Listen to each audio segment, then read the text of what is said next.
Here's a short recap of part 24 of the Frogger series.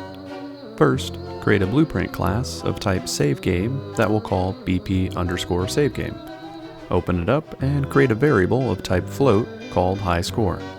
Then create a custom event called SaveHighScore with a single input of type float that passes the value to the highscore variable. Second, open the game manager and in the BeginPlay event, call the load game from slot node and use the slot name highscore, which we'll create in a second. Then cast to the SaveGame blueprint and get the highscore variable we just created and pass it to the title screen widget by calling the updateHighscore event.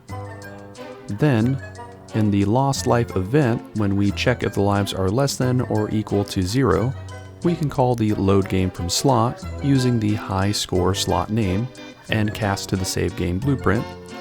If the cast fails, we create the SaveGame object using the SaveGame blueprint and call the SaveHighScore event and pass in the game manager's score variable.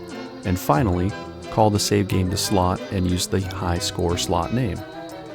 If the cast succeeds, then use a branch decision to check if the score variable is greater than the highscore variable.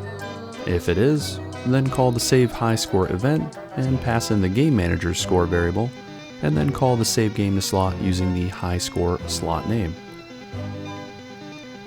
Finally, open the title screen widget and add a horizontal box element to the canvas panel. Then add the highscore elements into the horizontal box and check the box to size the content and position it appropriately. And just like that, we've created the logic to save our high scores for this project. Stay tuned for part 25.